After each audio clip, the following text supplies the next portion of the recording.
Hello,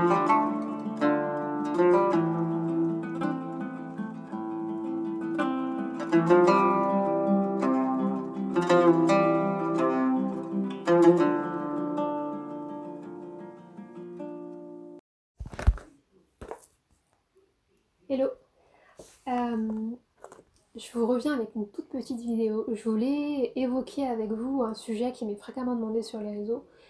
Pourquoi est-ce que j'ai choisi comme ligne directrice sur les réseaux de parler de littérature arabe seulement?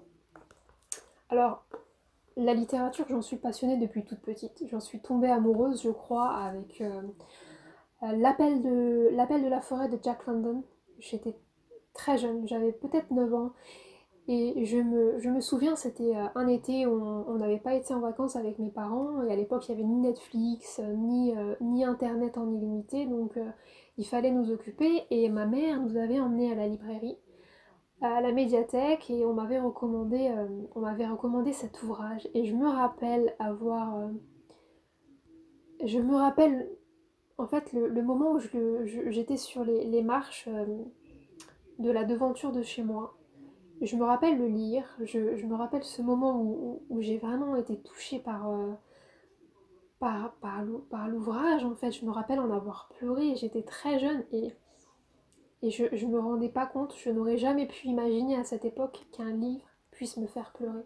J'en étais pas consciente et j'en étais mais chamboulée, bouleversée. Et puis ça a été un enchaînement en fait. J'ai lu sans cesse, sans jamais m'arrêter. Je me rappelle aussi avoir lu La gloire de mon père, de Marcel Pagnol, Les châteaux de ma mère, et puis bien Harry Potter évidemment, bien d'autres ouvrages, mais le goût de cette lecture, le goût de l'appel de la forêt m'a vraiment fait quelque chose, a vraiment résonné en moi et a déclenché quelque chose. Je crois que je suis tombée amoureuse de la littérature en lisant ce livre. En grandissant,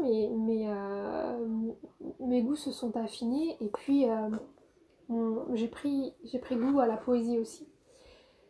Et je me suis plongée dans la littérature arabe avec tout ce qu'elle comporte de symbolique, de magique, de différente en fait de la structure logique qu'on peut retrouver dans la littérature française. Et je suis quelqu'un qui... J'ai tendance à avoir une imagination débordante et je trouvais dans quoi m'épanouir avec cette littérature-là. Après, évidemment, je suis d'origine, j'ai des origines arabes aussi, donc ça faisait sens et ça faisait écho en moi. Donc j'ai commencé à lire sur l'Algérie et j'en apprenais plus sur mes grands-parents, sur mes parents, sur mon histoire, sur mes terres.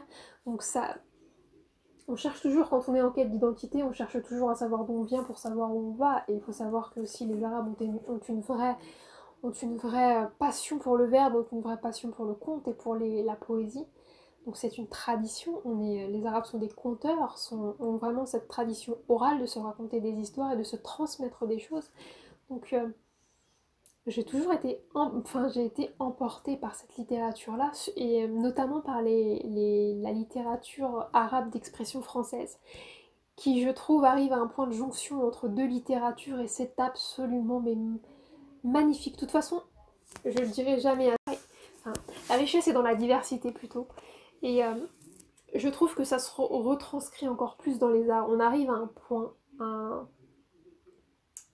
un point où c'est parfait. Deux cultures ou deux langues ou deux opposés n'arrivent enfin aucun des deux n'arrive à prendre possession de l'autre. C'est une alchimie parfaite des deux.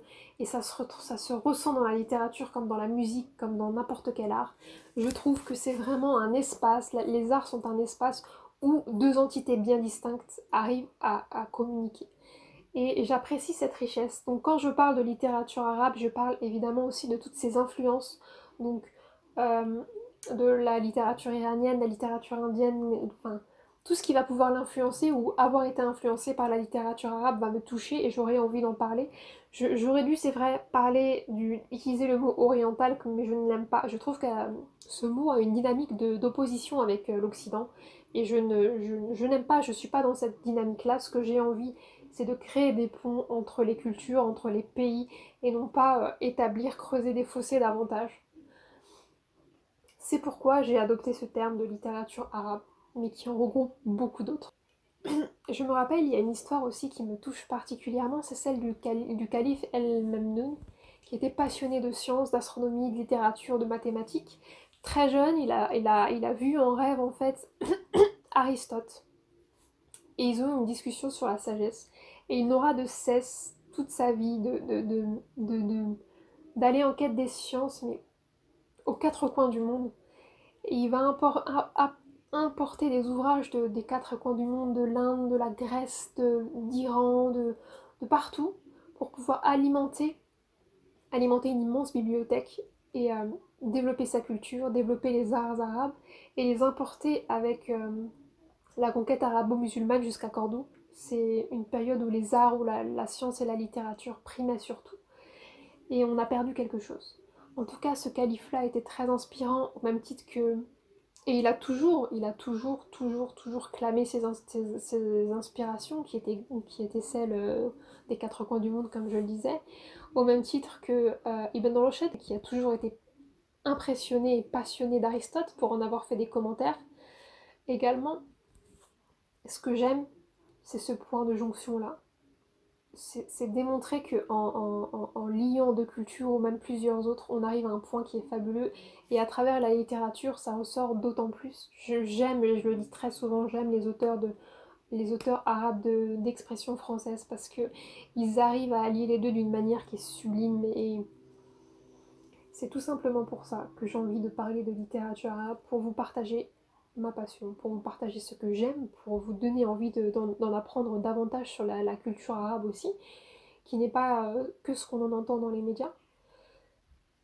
Tout simplement partager. J'espère que ça vous plaira et j'espère que l'aventure vous donnera envie de me suivre.